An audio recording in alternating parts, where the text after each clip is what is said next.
That communication was everything then. That's right. So you've been a member for all these years. That's right. Days in the 50s, there was the Red Scare, or fear of the communism plus the space, or competing against another country. Was that part of what you were doing, your sort of competition? Yeah, Strategic Air Command was their mission was to be sure that that the Russians never got here, and that's what the bombers were all about, and that's what the B-47s were about. That's what the B-52 was about. Keeping Mr. Khrushchev or whoever was the chairman of the board over there in Russia from ever saying, I could take them on today. And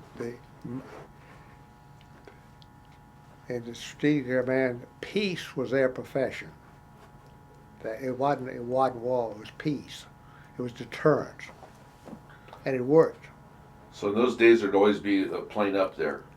Well, there was always, you always had the, as General Powell used to say, I want every day when Mr. Khrushchev asked his armed force director, can we go today? He said, no, we can't go today. We'll get hurt too bad. And I didn't think that Russia would capitulate as soon as they did, but we got real.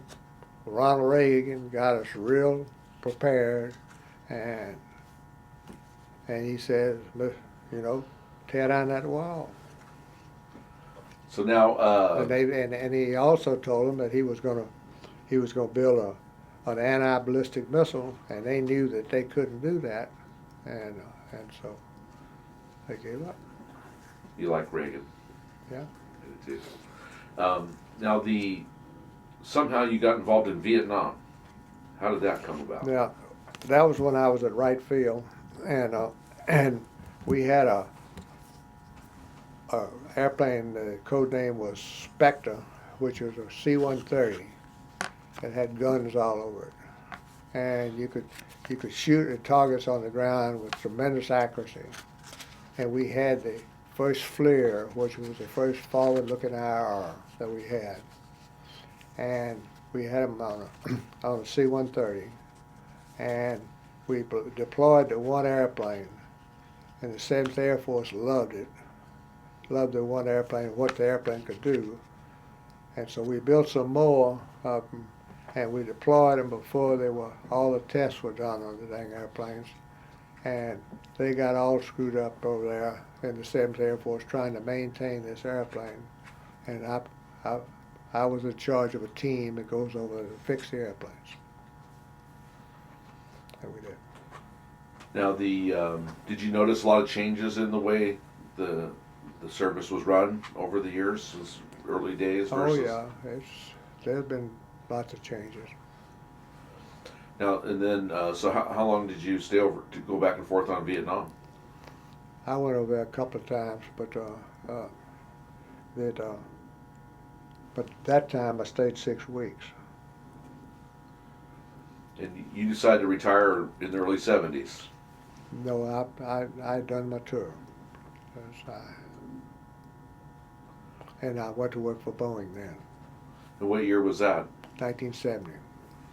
So you'd done enough in the service all those years and decided to go into the private sector. Well, yes.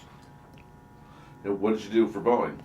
I was a program manager, and I did everything, things like the 747 that carries the space shuttle, and command post airplanes, and I was involved in a presidential airplane too.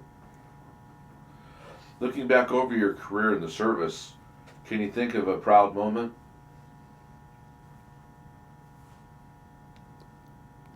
Think of a problem? A proud moment. A proud moment. Times that you were proud.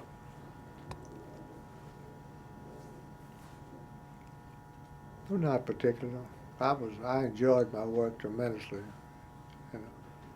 I always, and it's really a shame that so few people really do that. There's so many people that their work is nothing but a paycheck. But avocation, and my vocation was my avocation. So all those years you kept flying on your own too. That's right. And when did you give up flying? I gave up flying 2 years ago when I got macular degeneration. And that makes it a little tougher to see. Yeah, you can't pass the physical anymore. And what kind of plane were you flying in the later years? Well, the last airplane, one of the last two airplanes, I had a Cessna, part interest in a Cessna, and a part interest in a Christian Eagle, which is an acrobatic airplane. And I enjoyed that very much. So you got into acrobatics then. Mm-hmm. Yeah. And did you? I didn't do air shows.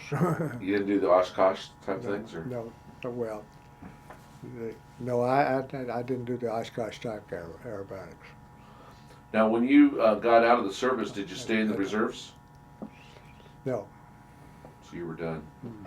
Did you go to any reunions or stay Oh involved? yes, I've gone to all kinds of reunions. And were you a member of any of the organizations like American Legion or VW? The Air Force Association and the Society of Experimental Test Pilots. I still go to that. In fact, there's Dick Taylor and I gonna give a paper in September on the B-52 at the annual symposium, and it's actually in Disneyland. Now, you've seen over your lifetime a lot of changes from starting off with the biplane Oh yeah, all the way to the jets. that's right, through the jets. Where do you see that industry going to from here? Well, a whole bunch of the airplane stuff is going for remotely piloted vehicles. And for the first year, the Air Force is buying more of them than they are manned airplanes. And that's a change that's really revolutionary. When you can have somebody sitting underground in Las Vegas and flying a combat mission in Iraq. And that's really something. I think it's still a requirement for manned airplanes, and but they've certainly been augmented in a wonderful fashion by the remotely piloted vehicles. So you've seen a lot of changes in your lifetime. That's Did any of your kids or grandkids going into aviation? No. Nobody did, huh? One of them would have liked to have flown airplanes, but he was diabetic. Now, the service. Did you have a good experience? You think on your career being in the service of the Wonderful country? experience. And you'd recommend it for kids or people? Yeah, absolutely. And why do you think it's important?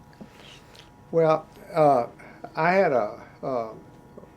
my wife has a niece who has a husband that's very high in Microsoft. And he says, you know, when I look at a resume and I see a man's in the military, been in the military, I look further because I know he knows how to work. And he knows how to take orders. And I think that's a wonderful recommendation. And I think it would be good if everybody could get some military service. I don't think I'm not at all in favor of the draft. Well, it's got to be a volunteer force, like it is today, and that's exactly the way it ought to be. And I think with this financial crunch we got on, a lot of people will join the service. It's a very, very good thing, and you get a wonderful education. There's so many benefits nowadays with it. That's right. And it's an honorable profession. It's a very honorable profession, and it's something to be proud of. Now you made it up to the rank of general. Mm-hmm. How did that come about? Well, I guess they got confused. I know the man that called me up, my 4-star boss, I was a colonel, called me up and he says, Guy, you know, Lyndon Johnson made a mistake today. And I said, "What's that, sir?" And he says, "He made you a general also." And he says, "But you've got to remember it's temporary."